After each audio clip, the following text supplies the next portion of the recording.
আসসালামু আলাইকুম খামারি ভাইরা, আপনারা কেমন আছেন?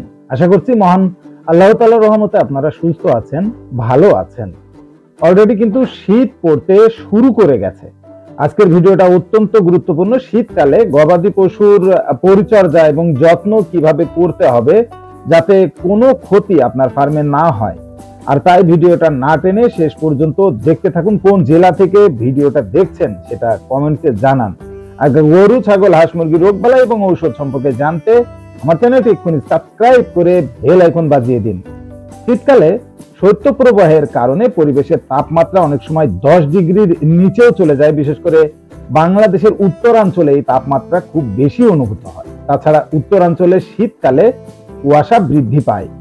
আবহাওয়ার পরিবর্তনের সাথে সাথে প্রাণীর অভ্যন্তরীণ বিপাকীয় এবং অভ্যাসগত পরিবর্তন হয়। এই পরিবর্তন গবাদি পশুর স্বাস্থ্য এবং উৎপাদনে ব্যাপক প্রভাব ফেলে। আমাদের দেশের জেবু জাতের গরু গরম আবহাওয়ায় অধিক সহনশীল হওয়ায় শীতকালে তুলনামূলকভাবে বেশি স্বাস্থ্যগত ও অভ্যাসগত পরিবর্তন হয়। ইউরোপিয়ান যেসব জাতের গরু আছে, আসলে মূলত সেগুলো ইউরোপিয়ান ঠান্ডা আবহাওয়ায় অধিক সহনশীল, তাই এই জাতের শীতের সাথে যুদ্ধ করার ক্ষমতাও বেশি।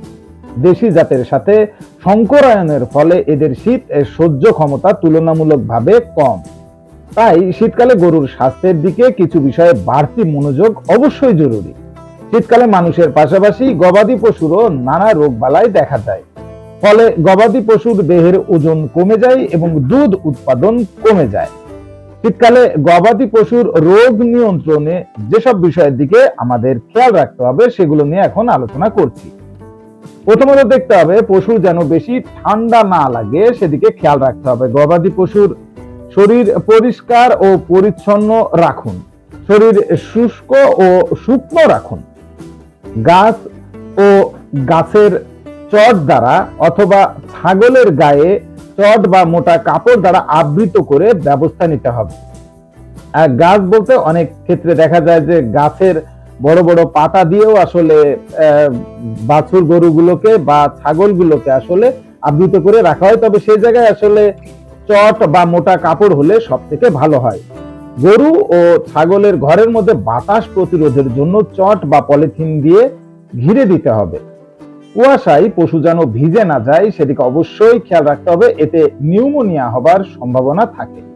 খুরা, বাদলা, তড়কা, গলা ফোলা ইত্যাদি রোগের টিকা শীত আসার আগে গবাদি পশুকে দেওয়া নিশ্চিত করুন। এখন যদি না দেওয়া হয়ে থাকে, যেহেতু শীত কেবল শুরু শুরু ভাব, এখনই দিয়ে দেন। শীত আসার আগে পশুকে 3 মাস পর পর নিয়মিত কৃমির ওষুধ দিতে হবে। পশুকে হালকা গরম পানি মেশানো পানি খাওয়ান। পানি কিন্তু অত্যন্ত গুরুত্বপূর্ণ একটা ব্যাপার। অনেক ক্ষেত্রে দেখা যায় যে কোন রকম দেওয়ার জন্য ওই ঠান্ডা পানি দেওয়া হয়, কিন্তু যদি একটু কষ্ট করে পানিটা ওমম গরম পানি করা হয় তাহলে কিন্তু আপনার গরুর পানি বেশি বেশি খাবে এবং পানি খাওয়াটা আপনার গরুর হজম শক্তি বৃদ্ধি করতে অত্যন্ত কার্যকর। রোগের উপসর্গ দেখা মাত্র গবাদি পশুকে আলাদা করে রাখতে হবে এবং স্থানীয় প্রাণী চিকিৎসক অথবা উপজেলা প্রাণী সম্পদ দপ্তর ও ভেটেরিনারি হসপিটালে যোগাযোগ করতে হবে। আমার কাছে মনে হয় যারা পুরাতন খামারি তারা এই বিষয়গুলো সম্পর্কে অবগত, কিন্তু যারা নতুন খামারি, বিশেষ করে শীতকালটা প্রথম ফেস করছেন, অবশ্যই তারা এই বিষয়গুলো খেয়াল রাখবেন যাতে করে এই শীতকালে আপনার গবাদি পশু একেবারে সুস্থ থাকে। কারণ প্রথম থেকে যদি আপনি ব্যবস্থা নিন তাহলে পারে কিন্তু আপনার গরু সুস্থ থাকবে। আর শীতকালে মূলত গবাদি পশুর রোগ নিয়ন্ত্রণের জন্য যে বিষয়গুলো নিয়ে আমি আলোচনা করলাম সেই বিষয়গুলোর উপর বিশেষ দৃষ্টি রাখলেই চলবে।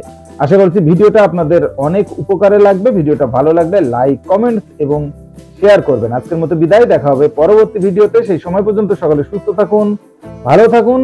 আল্লাহ হাফেজ।